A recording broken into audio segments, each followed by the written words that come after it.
एरन ने अपने पापा ग्रीशा को खाया है और ग्रीशा ने फ्रेडा को खाया है। तो आज का रिएक्शन होगा attack on Titan season 3 episode 7 and 8 पे। तो डायरेक्ट वीडियो की तरफ बढ़ते हैं। विश episode 44। Freda まだ死んでいないんだ。 Freda is not entirely dead. The memories of Freda is お still 前は alive. 姉さん。いいかエレン。撃つんだ。 एक मिनट, एरन को पता है।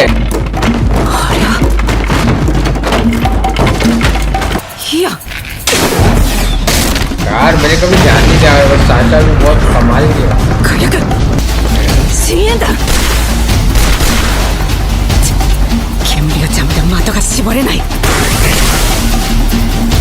24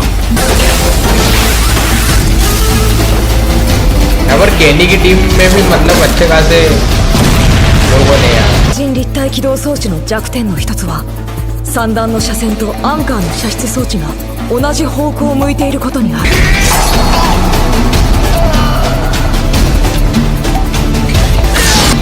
どこだ。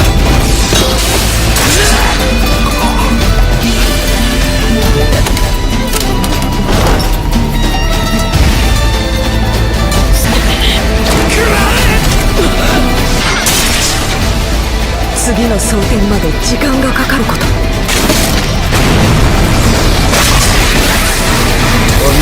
तो अकरमैन फॉर्म में そう止めなければ。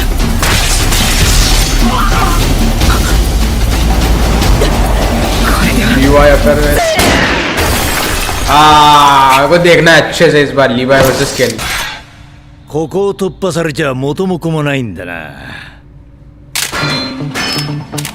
仕方ねえ、遊んでやるよ。元気だなおい。 यार इस भाई को मत मान का था। नजारा लीवाई से टक्कर का कोई है।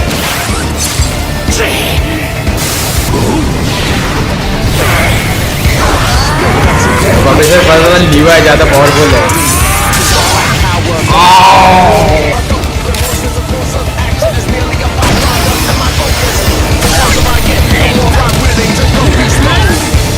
आज ही नहीं मरेगी इतनी जल्दी, मैं तो बोल सकता हूँ। नहीं नहीं नहीं, अभी नहीं हो सकता। 最終防衛地点まで。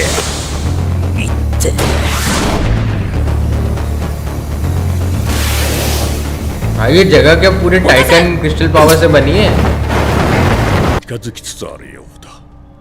急ごう、ヒストリア。 यार इसलिए टाइटन में अच्छी नहीं है।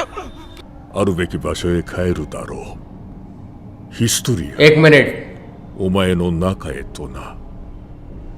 हिस्टोरिया या टाइटन बन के एरन को खा जाए, ये चाहता है ये। 巨人の力だ。巨大な壁を築くこと वॉल्स भी टाइटन से बनी है। 記憶を改ざんした。 अच्छा टाइटन की पावर से सब लोगों की い मेमोरी くつか मिटी の है। 血族を除いてだが覚えていない。ただ一人 フリーダ・レイスをもこの世界の成り立ちとその経緯のすべてを知っていたのだ。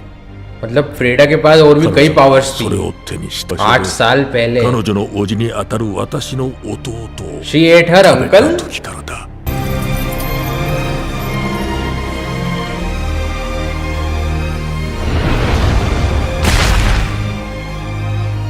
Freda inherited the founding titan and the memories of this world.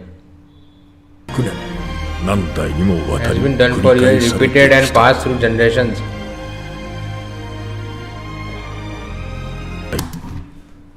एक मिनट। 問題はなかったのだ。この世の巨人を एक मिनट, अगर फ्रेडा अपनी असली पावर यूज करती तो सारे टाइटन खत्म कर दे 彼 दुनिया の से। 父親が奪ったりする पर こ इसके とが पापा な ने け ऐसा れば होने नहीं दिया। ओह अच्छा, इसलिए एरन को वेसल्स बना रहे, मतलब हिस्टोरिया एरन को खाएगी तो रॉयल ब्लड और power. Oh even I turn into a titan and eat Eren. 私が嘘を言ってる。この継承の儀式の瞬間、 succession ritual. 手の頭が半分減る。おめえはなんて यार あれなんだ मतलब ヒストリ केनी ア को ये रईस के छोटे भाई ने पाला この親父は मेरे को लगा ही था हिस्टोरिया को खाना पड़ेगा एरन को それが私の使命でしょ that's my duty to inherited the world's history and それが exterminate 私 every の last 使 titan 命よ यार यही तो एरन का सपना था になりたくねえから弟や娘になすりつけるようなクズないへえそうなのか生きがいを探して長生きしろケニー何をするつもりだ巨人になればいいなって both 殺し合 become う titans ヒストリアが勝てば平和が訪れる अगर हिस्टोरिया जीती तो शांति エレン मिलेगी に負ければ अगर एरन 状 जीता 況は変わら कुछ ない सेम रहेगा ヒストリアこの銃弾なら強力な巨人 Injection にな you る can become a powerful と言っ titan ても正確には you 背 can 骨を eat 噛み him 砕く his spine consume the spinal fluid ヒストリア हाँ हिस्टोरिया नहीं कर पाएगी यार なんでよエレンなんで巨人化しないの तो उसको अपने जैसा देखती है हाँ यार एरन जो चाहता था उससे ऐसा लग रहा है वो अब कुछ नहीं कर पाएगा और उसके पापा ने भी ここでこんなことをしなければ済んだせいで मतलब एरन के पापा ने वो पावर को उस जगह से छीन लिया जहाँ पे वो होनी चाहिए थी アルミンのじいちゃんトーマスナツマ अरे ル यार リヴァイ班のみんな वाह ストエスハンネスさん यार Hannes とても俺は償いきれない俺は I shouldn't have happened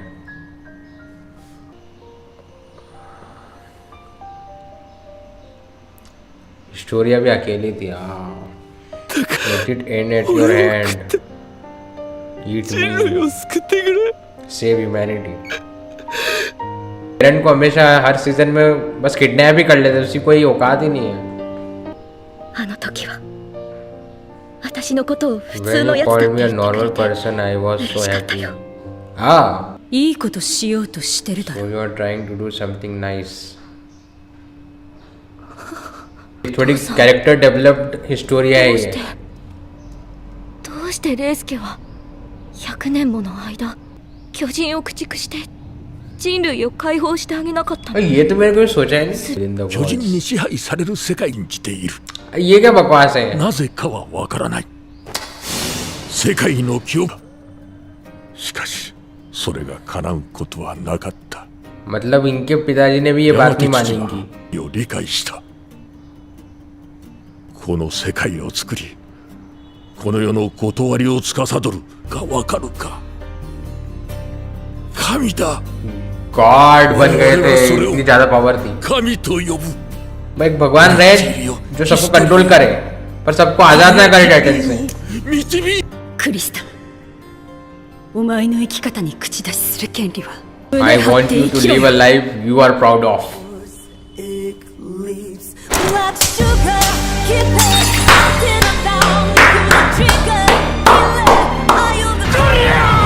बोलता वो कैरेक्टर डेवलप हिस्टोरिया है God my ass 都合よく人を先導して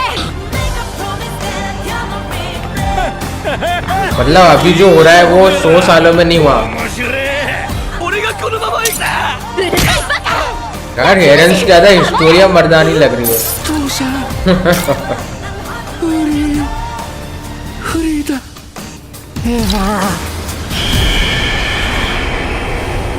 एक मिनट ये कोई छोटा टाइटन नहीं लग रहा है मेरे को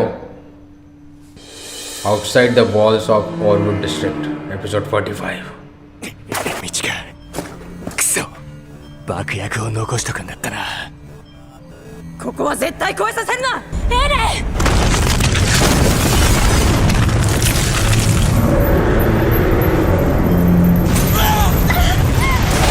これ崩れるんじゃ कितना बड़ा टाइटन बन रहा है वो 店長穴がもういいヒストリア अच्छा レイスケが巨人になったんなら俺がこのまま食われちまえばいいやだだからなんで私は人類 But I am your いい子に ally なれないし神様によって伝えに行きたい यार स्टूडियो किसी को अकेला नहीं देखना चाहती यार। स्टोरी एरन को बचा के इंसानियत को बचा रही है, पर एरन नहीं चाहता बचना। एरन चाहता है कि इंसानियत बच जाए। 俺はいい兵長早く逃げてください。うるせえっていいかあの野郎。巨人だけじゃयार 鉄砲持った敵も飛んできてんだ。 कोलोसल टाइटन से ही पड़ा है भाई। もう巨人に無知だったってことだ。よーくわかったぜクソが。カモン隊長。バカ来るな。俺を食うんじゃなかったのか。巨人の体程度じゃ防げない。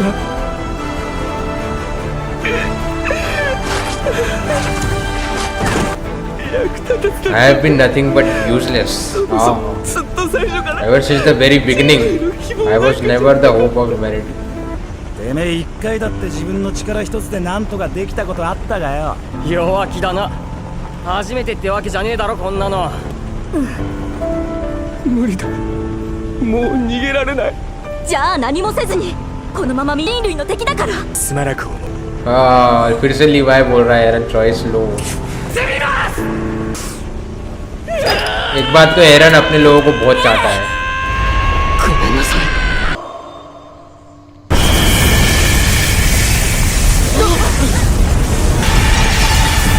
क्रिस्टल पावर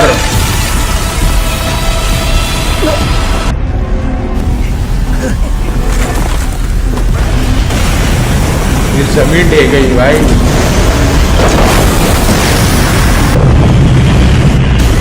भाई लोग डायनासोर लग रहा है।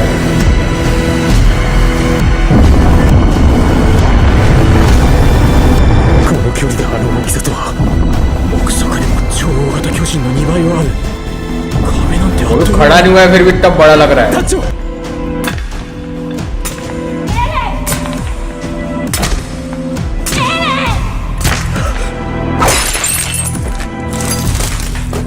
बचा लिया एरन ने हाँ सबको। क्या दृश्य है यार। सिक्स पैक भी दिख रहे हैं 硬 क्रिस्टल। 質化ってやつだろ。こんなことじゃねえか。 एक्सपेरिमेंट करा है एरन की बॉडी में। あの瓶をって俺たちを守った。 मतलब ये हार्डनिंग पावर एरन के अंदर आ गई अब। これだけのものを発想して作り出したんだ。だったんだろう。 और ये वॉल भी इसी つま बनाई り है। が可能になった。 वॉल मार देगा छेद भर 敵も देंगे। 見かん。 यार कुछ भी मिशन होता है लोग तो मरते ही है। うちの地下室を調べられる。 बेसमेंट 親父の正体を。無事だったか。おかげでみんな助かりました。でも正直言うとあなたが泣き हाँ 笑い यमीर की जगह मेरे को साशा お会いだお会いだ लगने लग गई। エレン यार अगर आर्मीन मिकासा और एरन तीनों को स्क्रीन पे देखो ना तो कुछ अधूरा ही लगता है।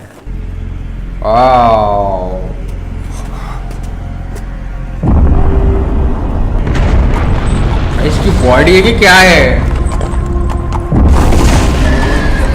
進行方向を正確に割り出せればそれでいい。 लगभग चौथी बार एरन वापस आया है। 大事には至ってないようだな。みんなよくやってくれた。レイスだ。お前の意見を聞かねえとな。団長。カイノそこまで進ませるってことか。正確にはオルブドックだ。奴の進路はおそらくそこに向かっている。 और वो डिस्ट्रिक्ट की तरफ तो जा रहा है। भाई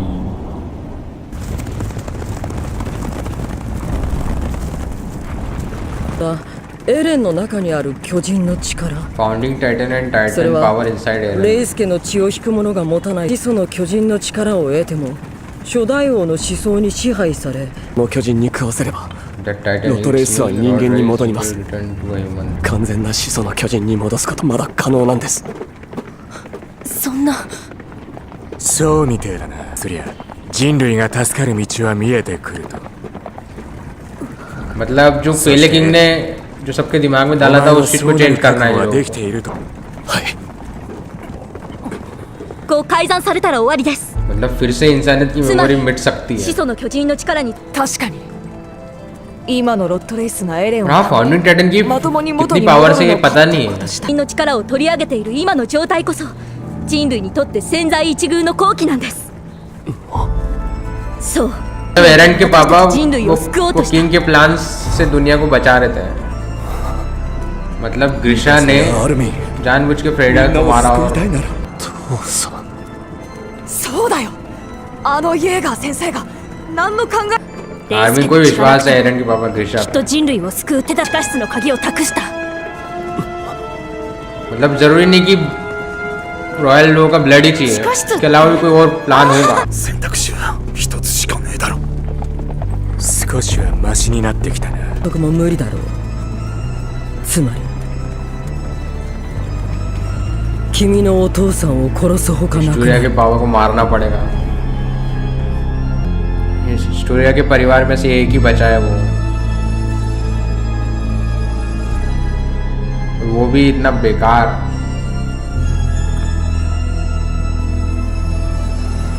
エレンごめんなさい礼拝堂の地下で理由じゃないのお父さんが間違ってないってしたくなかったでももうお別れしないと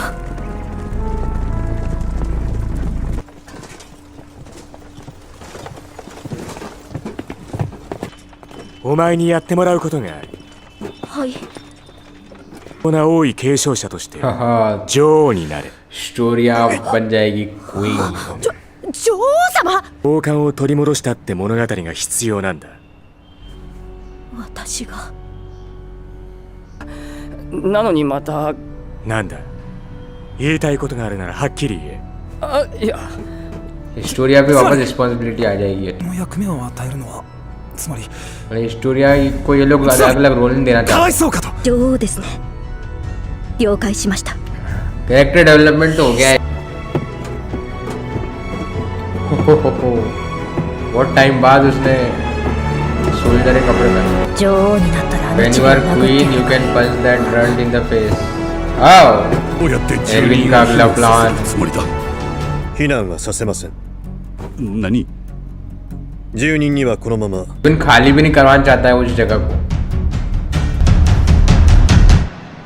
मेरे दिमाग में अभी काफ़ी चीज़ें चल रही है, पर अगर मैं इसको एपिसोड वाइज बताऊंगा तो कन्फ्यूजन हो सकता है, इसलिए मैं इसको एक्चुअल स्टोरी के हिसाब से बताऊंगा। कि 100 साल या उससे भी ज़्यादा साल पहले एक किंग था, उसके पास फाउंडिंग टाइटन पावर थी और रॉयल ब्लड तो उसके अंदर था ही।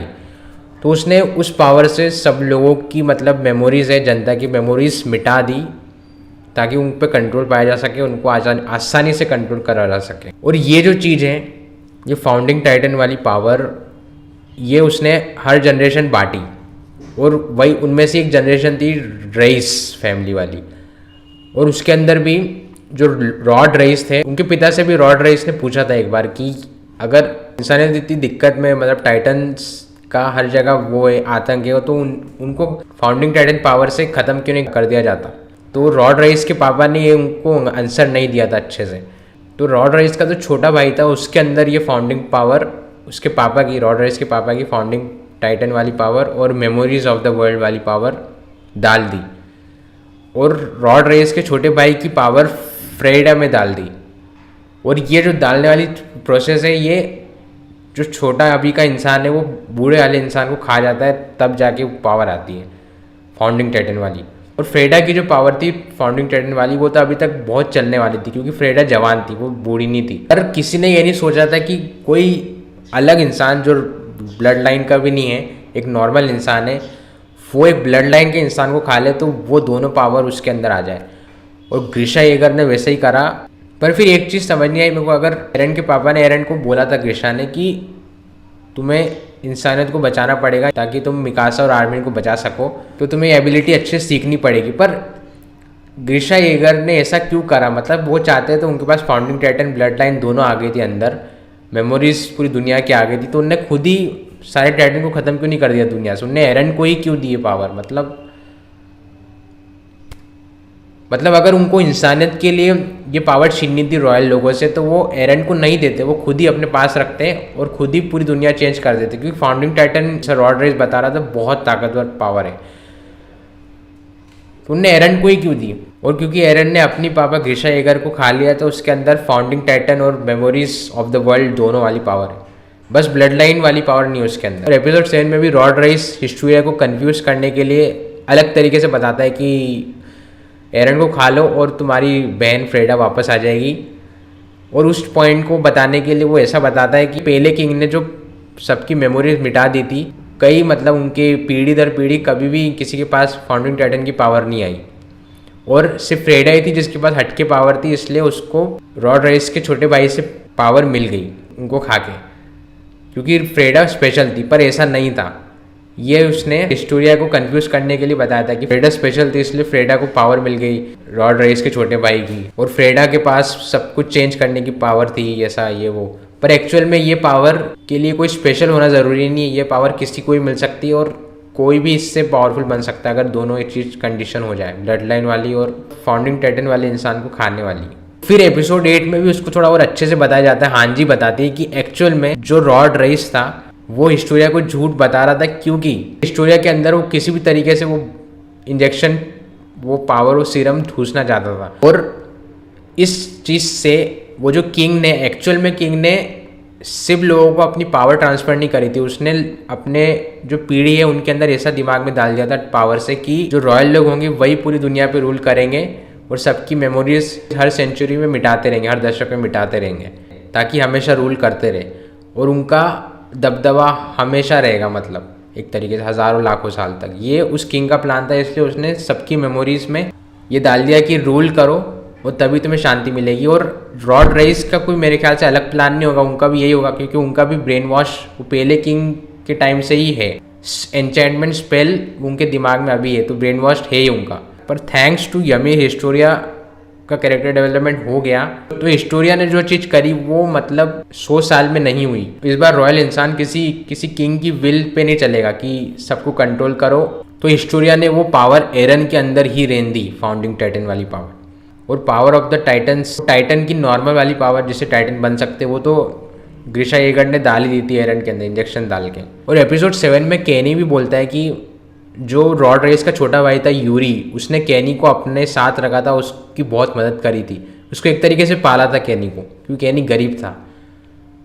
और मेरे को लगता है ये यूरी केनी से बड़ा कनेक्टेड है, क्योंकि केनी यूरी की बुराई नहीं सुन रहा था, तो यूरी और केनी का बड़ा अच्छा कनेक्शन होगा मेरे को लग रहा है। हिस्टोरिया क्वीन बनेगी तो इसमें मेरे को अब कोई शौक नहीं है। शौक मेरे को तब लगा कि हिस्टोरिया किसी को पंच मारने का बोल रही थी, कौन रंट है वो, कौन है वो। और एपिसोड 8 में भी लिवाई स्कॉट का एक पॉइंट रहता है कि अगर एरन को रॉड राइस को खिला दे तो अभी जो टाइटन बने हैं वो नॉर्मल हो जाएंगे और उनको ले जाके उन पर इन्वेस्टिगेट करेंगे और उनकी जो ब्रेन वॉश है, जो किंग्स विल पे चल रहे हैं वो, कि सबको रूल करो और सबकी मेमोरी मिटाते रहो और अपनी पावर पास ऑन करते रहो जनरेशन में, वो ब्रेन वॉश को तोड़ देंगे और इंसानियत को बचा लेंगे।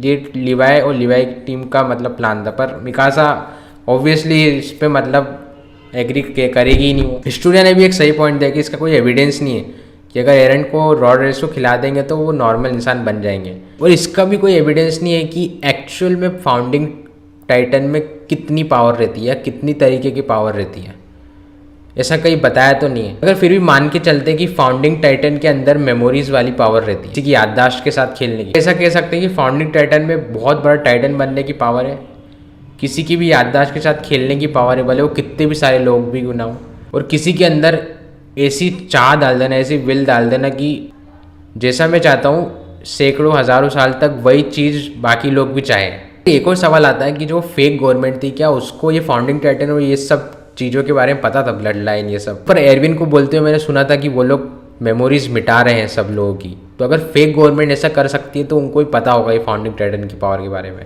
वीडियो यहाँ तक काफ़ी लंबी हो चुकी है, पर एक आखिरी चीज़ मेरे को एरन के बारे में लगी कि जब एपिसोड 7 में हिस्टोरिया ऐसा बोलती है केनी और रॉड राइस को कि मैं दुनिया से सारे टाइटन्स ख़त्म कर दूंगी और सबको एक्सटर्मिनेट कर दूंगी और अपनी बहन को वापस लाऊंगी, तो एरन को वो चीज़ सुन के और देख के शौक लगा, क्योंकि एरन कहीं ना कहीं बचपन से ही मतलब ये चाहता था कि वो सारे टाइटन्स ख़त्म कर दे दुनिया से। मतलब अभी भी मेरे को याद है जब सीज़न 1 के एपिसोड 2 में जब मैंने रिएक्शन दिया था उस पर, तो तब की वीडियोज़ में मैं अपने आप को ज़्यादा अच्छे से एक्सप्रेस नहीं कर पाता था, पर वो चीज़ मेरे को तब भी लगी थी। मतलब जब एपिसोड 1 में एरन की मम्मी मर जाती है, तब एपिसोड 2 में वो शपथ लेता है, प्लेज, आर्मिन और मिकासा के सामने कि वो हर एक टाइटन्स को इस धरती के नक्शे से मिटा देगा। मतलब इससे सिमिलर चीज़ उसने कुछ बोली थी और वो चीज़ उसने काफ़ी दर्द में और रोते हुए और गुस्से में बोली थी। और एरन को कहीं ना कहीं ये भी पता था कि वो कमज़ोर है, वो इतना स्ट्रांग नहीं है, उससे भी कई ज़्यादा ताकतवर लोगों ने, मतलब उसके साइड में जो उसकी दोस्त थी मिकासा, वही कितनी पावरफुल थी।